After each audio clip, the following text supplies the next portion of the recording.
नमस्कार साथियों, न्यूज़ दुनिया नीरज शर्मा यूट्यूब चैनल पर आप सभी साथियों का वंदन अभिनंदन। जो आज वीडियो आपके बीच में लेकर आया हूं कि न्यूज़ दुनिया चैनल का असर जो है दिखने लगा है। ऐसा मैं क्यों बोल रहा हूं? उसका कारण यह है कि सहारा प्रबंधन के खिलाफ ईओडब्ल्यू की कार्रवाई का असर मध्य प्रदेश में जो है जमीनों के हेर फेर में जो है दिखने लगा है। साथियों, आज जो न्यूज़ दुनिया चैनल ने सहारा इंडिया के खिलाफ लड़ाई को लगातार 2018 और 19 से इस लड़ाई को जो है शुरुआती दौर से सहारा के निवेशकों की भुगतान की पीड़ा को, एजेंट की जो पीड़ा है, जो निवेशकों को भुगतान नहीं मिल रहा था, उस पीड़ा को लगातार आगे बढ़ाने का काम किया। मैं आपको पिछले कई सालों में ले जाना चाहता हूं और इस लड़ाई को हमने लड़ते हुए कई चीज़ों को जो है झेला है। कई जो है दबाव हम पर बनाए गए, लेकिन हम बगैर किसी बाधा के हमने सहारा के पीड़ित जमाकर्ताओं की सच्चाई को निरंतर और आगे ले जाने का काम किया। सहारा प्रबंधन जब शुरुआती दौर में 2019 और 20 में क्रेडिट कोऑपरेटिव सोसाइटी के जमाकर्ताओं को भुगतान नहीं कर रही थी, उसके उलट वो निवेश जरूर ले रही थी। लेकिन आज इस न्यूज़ दुनिया चैनल ने लगातार आज तक इस लड़ाई को निरंतर आगे बढ़ाने का काम किया और आज भी कर रहा है। आज सहारा इंडिया के खिलाफ जो हमने लड़ाई का बिगुल छेड़ा था, वो आज निरंतर आगे बढ़ रहा है, क्योंकि शुरुआती दौर में हमें नज़रअंदाज कर दिया जा रहा था। न प्रिंट मीडिया हमारे साथ था, न इलेक्ट्रॉनिक मीडिया हमारे साथ था, और न सरकार हमारी चीज़ों को देख रही थी और सुन रही थी। लेकिन हमारे देश भर के क्रांतिकारी मुट्ठी भर साथियों ने सहारा की इस लड़ाई को आगे बढ़ाया और ये लड़ाई अंजाम तक पहुंचेगी, इस चीज का आप जरूर जो है निष्फिक्र रहे हैं। सहारा के जमाकर्ताओं के साथ जो अन्याय हुआ है और जो सहारा प्रबंधन के बड़े बड़े चेहरों ने अन्याय किया है, उनके साथ न्याय जरूर होगा। इस चीज को आप जरूर जो है समझ के रखें। और जो सहारा प्रबंधन आपको 3 गुना संपत्तियों का हवाला देकर आपसे जो है निवेश लेता था, आज उसके खिलाफ में आज मध्य प्रदेश एक बड़ा इतिहास रचेगा। इस चीज को आप लिख लीजिए, क्योंकि अगर सहारा इंडिया के खिलाफ में एफआईआर कैसे होती हैं, ये न्यूज़ दुनिया चैनल ने और मध्य प्रदेश ने बताया था। और सहारा इंडिया के खिलाफ में कार्रवाइयों के बाद में, एफआईआरों के बाद में और लीगल के बाद में पैसा कैसे लिया जाता है, ये भी मध्य प्रदेश ने पूरे देश को दिखाया था।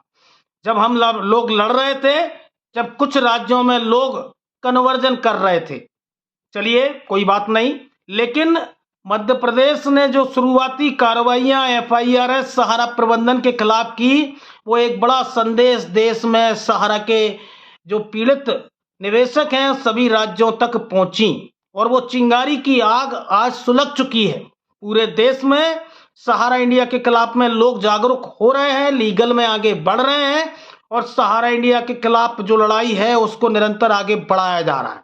तो साथियों, मध्य प्रदेश में जो जमीनों का हेरफेर हुआ, मध्य प्रदेश ही नहीं कहूंगा, पूरे देश में जो जमीनों का हेरफेर हुआ है, उस हेरफेर में पटना की जमीन बिकी हो, आपके झारखंड की जमीन बिकी हो, अन्य जो है कई शहरों की जमीन बिकी हो, क्योंकि इन्होंने 3,500 लैंड रिकॉर्ड सहारा का बताया था, लेकिन वो लैंड रिकॉर्ड जो है बिक गया।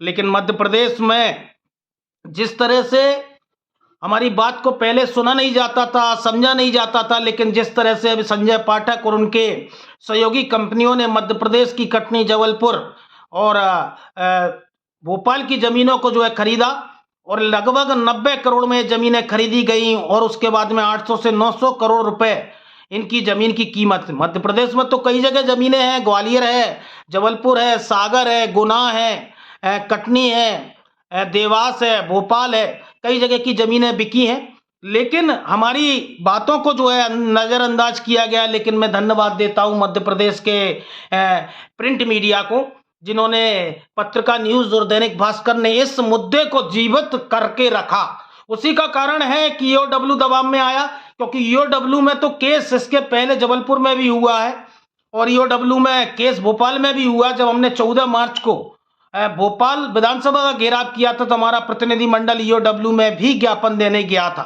लेकिन उस पर कोई कार्रवाई नहीं हुई थी। लेकिन अब ये कार्रवाई हो रही है, ईओडब्ल्यू की टीम मुख्यालय पहुंच रही है और इनके डायरेक्टरों पर दबिश दी जा रही है, क्योंकि इनका वो जो चेहरा, जो मैनेजमेंट का जो चेहरा है, जिसने बड़ा बड़ा पैकेज लिया, बड़ा बड़ा लाभ लिया, आज वो कटघरे में आना चाहिए।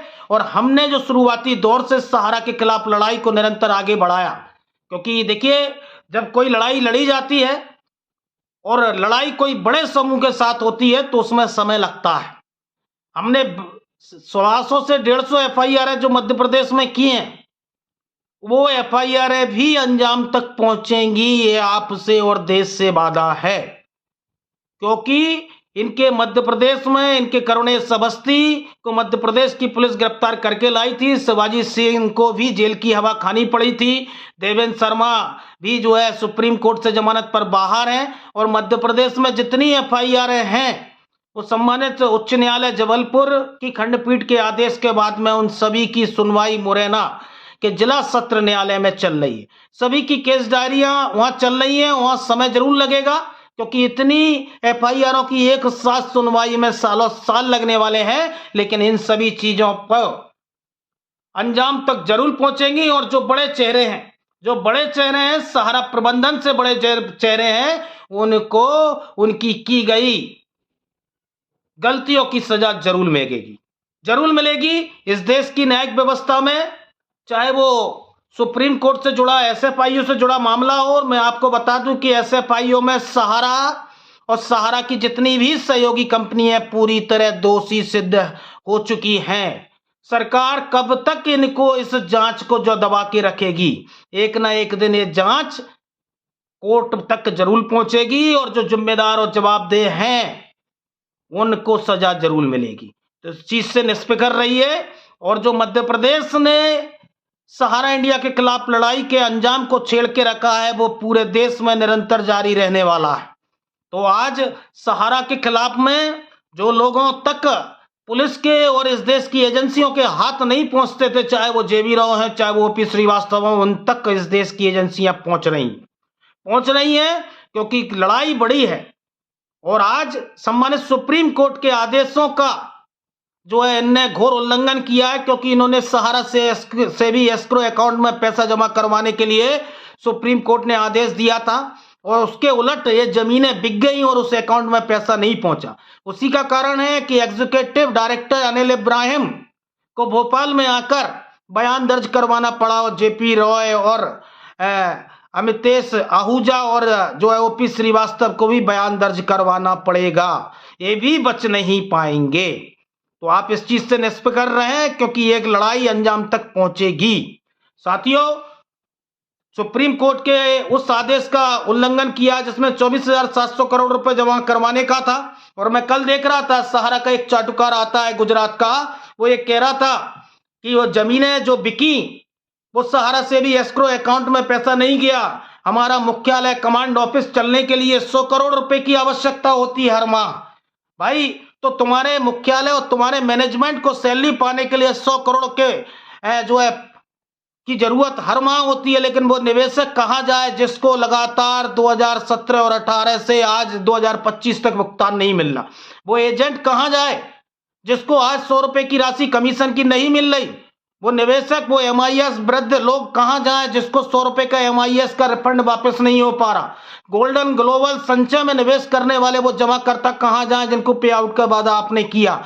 ई स्कूटी रेंटल के वो निवेशक कहां जाए जिनसे रिफंड देने की बात आपने की? लेकिन आज ऐसे लोग ये कहते दिख रहे हैं कि आज जमीनें बिकी, और जमीनें बिकने के कारण पैसा मुख्यालय में बैठे लोग जो आज बड़े बड़े डायरेक्टर हैं, जिम्मेदार पदों पर हैं, उनके सैलरी में खर्च हो रहा है। तो आज निवेशक कहां जाए? अगर मैं उनसे कहना चाहता हूं कि ये बात आप कह रहे हैं, ये बात आगे आकर आपका मैनेजमेंट का चेहरा बोले, कोई डायरेक्टर बोले कि ये पैसा जो जमीनें मध्य प्रदेश, पटना एवं देश भर में जो बिकी हैं, वो मैनेजमेंट के पैकेज में, मैनेजमेंट की सैलरी में खर्च हुआ है, क्योंकि ये पैसा सहारा से भी केस में नहीं पहुंचा है। तो थोड़ा सा समय लगने वाला है, लड़ाई बड़ी है, लेकिन अंजाम तक जरूर पहुंचेगी। इस चीज का आप लोग विश्वास रखें, क्योंकि या तो हम कोई चीज को लड़ते नहीं हैं और लड़ते हैं तो अंजाम तक जरूर पहुंचाते हैं। और देश जागरूक हो, मेरे निवेशक जागरूक हो, मेरे एजेंट साथी जागरूक हो, क्योंकि जब तक पैसा लेंगे नहीं, जब तक छोड़ेंगे नहीं। इस देश की न्यायिक प्रणाली में समय जरूर लगता है, लेकिन आप अटूट विश्वास रखें, एक न एक दिन एसएफआईओ भी जांच उजागर करेगा।